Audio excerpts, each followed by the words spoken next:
मुल्क के 8 शहरों के 12 सीवरेज सैंपल में पोलियो वायरस की तस्दीक हुई। सीवरेज में ward polio virus 1 YBA3 cluster पाया गया। कराची, कोयटा और मोहम्मद सिबी, पेशावर, मसूंग, नसीराबाद, कोहाट की सीवरेज पोलियो पॉजिटिव है। रवां बरस 31 अजला के 93 सैंपल्स पोलियो पॉजिटिव हो चुके।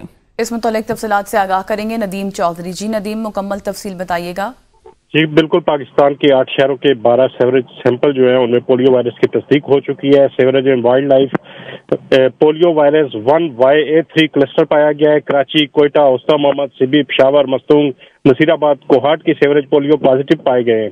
रवां बरस 31 अजला के 93 सैंपल्स पोलियो पॉजिटिव हो चुके हैं। 8 शहरों से पोलियो टेस्ट के लिए सैंपलिंग 14 था 19 मार्च को हुई थी। कराची ईस्ट, साउथ, कुरंगी की सीवरेज में भी पोलियो पाया गया है। रवां बरस कराची ईस्ट के 13 सैंपल पोलियो पॉजिटिव हो चुके हैं। रवां बरस कराची के साउथ के 6 सैंपल पोलियो पॉजिटिव हुए, जबकि जिला उस्ता मोहम्मद वैगनडा की सीवरेज पोलियो पॉजिटिव निकली है। रवां बरस कोयटा के 12 सीवरेज सैंपल पोलियो पॉजिटिव निकले हैं। जी बहुत शुक्रिया नदीम चौधरी, इस मुतालिक आगाह कर